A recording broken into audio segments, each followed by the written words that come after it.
The role of school safety and security is probably the most important role we do in education, because kids need to be safe and secure before they learn. So when you think about Maslow's hierarchy of needs, safety and security is the first and foremost. So for us, this is a critical issue of government, and what we viewed as our role is to essentially force folks outside of silos to work together around addressing our most pressing need. How do we protect our kids and ensure that everyone is safe and secure in a learning environment? Well, school safety and security policies, procedures, protocols are constantly evolving. And what we've been able to do is to flash a light on some best practices around really a framework, if you will, for how to think through preparing and planning for school safety and security emergency issues. So when you think about what to do in times of crisis, we're agnostic on exactly what model to follow, but we were very clear that you must have a model. So we gave a lot of flexibility to the local level to figure out whether it's a shelter in place, whether it's an ALICE response, or whatever the response is. You got to have a response, and you got to prepare and plan for that response, meaning practice, working across the community to ensure that everyone is on the same page when dealing with school safety and security. For us, it was important for us to look at, and just having a blanket set of recommendations, to look at state level recommendations, site level recommendations, and district level recommendations to ensure that there's differentiation between the three. Some of the critical ones for us were around having a school resource officer in every single secondary school in the Commonwealth, at least one.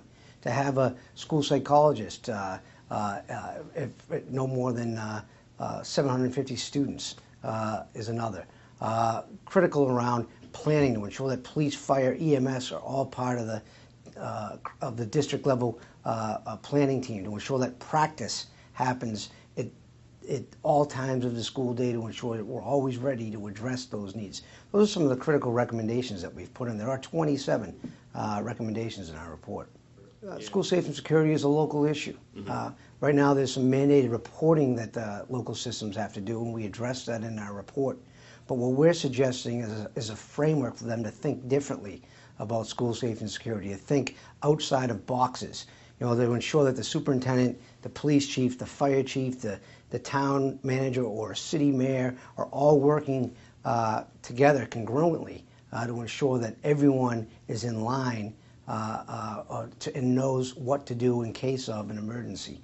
We feel strongly that the way that we released this report was as a set of great recommendations rather than mandates. The problem with mandates is, you know, this is a report that is essentially us combing together and pulling best practices through a framework rather than saying you must. But I think the report actually leads a lot of leeway for perhaps some future state involvement around mandating some certain things. For example, funding. You know, we have a small amount of money that will be given out as grants as part of this, but we know that over time there's going to be a substantial need of capital investment to update facilities, to ensure that everyone has safe and secure buildings, to ensure that we have cameras and locked doors and the ability to respond, and all those things take time and money. Technology plays a huge role in schools. For example, one of our recommendations is about communication devices, to ensuring that there's one channel that all first responders can be on with the schools in times of crisis management. That's critical, and technology allows us to do that. For other examples of things that technology is allowing us to do are through tablet devices, through communication. We have examples of schools that have buttons that that teachers wear around their neck that they just push in case of a crisis, an emergency call goes out. These are great advances in technology, I think, that help us. Radios is critical. Video is critical. The ability to lock all doors with one button, critical. I mean, these are advances, I think, that help people. Unfortunately, we've learned that there are some folks out there that intend to do harm and damage to young people. I think the recent year we've had, I think, over 58 school shootings across the country. It's too many.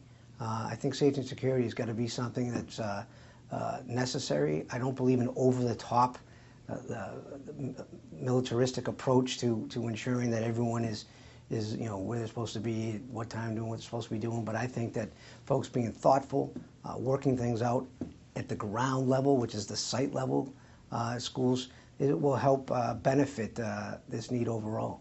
Okay. Well, we think there's a lot you can do on the preventative. One of it is good planning and preparation, practicing drills, those kinds of things, but also good mental health, ensuring that that our students feel that there's an adult in the building that they can talk to, that we know and are working together to communicate when we see kids in crisis, that we know of situations involving parents at times that we think could be risky. Those are critical for us. So we think that good prevention is in good communication. See, a school resource officer in our report calls us out, plays several roles, and we've actually articulated, what are the best practices of a good school resource officer. And they wear many hats. One of them is as counselor. One is as police officer. One of them is as first responder. But they are the pulse of what's going on, both in the school and the community, and that linkage is we found to be critical. So one of the things that we've been finding is that a lot of the large systems have access to federal monies. So federal grants in emergency management, crisis management, have been able to help a lot of large school systems. When you visit some of the smaller school systems and rural school systems in the Commonwealth, there's definitely a disparity in readiness. And that's what we're trying to address with this report and our request for line item funding, which we have in this year's budget, to help local systems improve and increase their ability to be safe. A hardened environment simply around how we do drop off and pick up in the morning, and we're sure that there's barriers that cars can't drive up on the front of the sidewalk in front of the school and hurt kids. Those are things that we know work. It's finding the funding to support them. And not all places have those luxuries, but the places that do, we hope to learn from and hope to replicate some of those practices. Well, I mean, everything's contextual. That's one of the things the report has shown us. I think that wherever you are, as long as you have good communication with your first responders, as long as you have good relationships with all your students and parents, I think is helpful. And then just constantly being vigilant. I mean, I think schools are doing an excellent job of maintaining vigilance at all times when kids are coming to school, when they're leaving, and during school when we're outside in recess and those things. I think it's maintaining that posture always is good practice that we can continue to do well. So what we learned through the process that we engaged in developing this report is that planning is everything. And what we found is that at times schools were doing planning outside of working with the police and fire and EMS, and what we've encouraged is that those planning, the district level crisis team, the emergency management planning team, is one group that establishes a district-wide framework, and then at the site level, we have a site-level team that determines the site-level needs, and then constantly practicing, for example, even things such as a secondary evacuation site, knowing where that is and drilling going to that. These are critical things that we think would help local systems be able to respond to crisis. But schools are microcosms of society, and for some reason, people like to use schools as targets, unfortunately. So I don't want anyone to think that our schools are unsafe. They're not. Our schools are safe, and they're not violent places. Our schools are places where kids are learning, and there's a lot of fun things happening.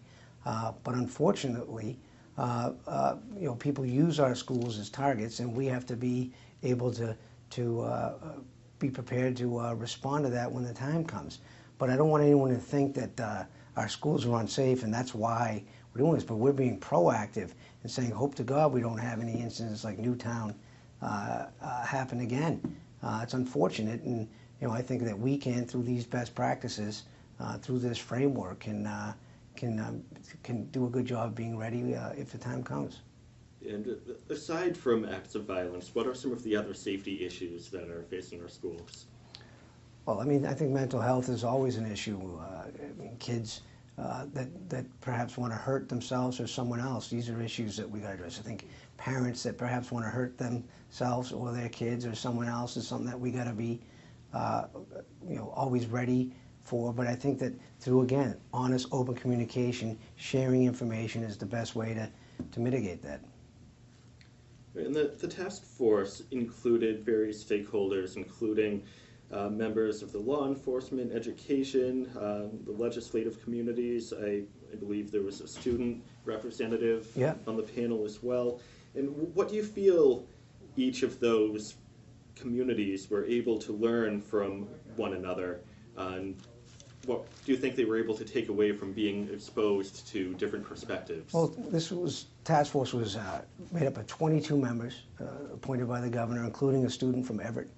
I think that the richness of the task force was the membership. We had folks from across the Commonwealth, and we had our meetings across the Commonwealth. You can see in the report where we actually held our meetings out in the field, engaging people. We had brought in folks to provide us testimony on areas, superintendents, principals.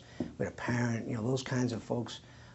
We think that there was a great sharing of information. One of the things that came out was a need for a technical assistance team, and that the governor has announced that we'll be putting together a technical assistance team to help local systems assess where they are and provide some recommendations for how they can improve in safety and security. And many of the members of that task force will be on that technical assistance team. So for that was a great way to run this report. All right, and are there any other next steps? Well, the next steps for us right now is to get the technical assistance team off the ground, to provide the grant funding that we're going to be, get the RFPs out to local systems on that. I look forward to awarding that money. We think that there's going to be a lot of goodwill built around this work, so we hope in next year's budget we'll increase that line item for school safety and security. I think there's going to be next steps out in the field as we speak, as we get ready for school opening, of local superintendents and police chiefs and fire chiefs working together, which for us will be a big victory. Okay. Secretary Malone, thank you very much. All right, thank you.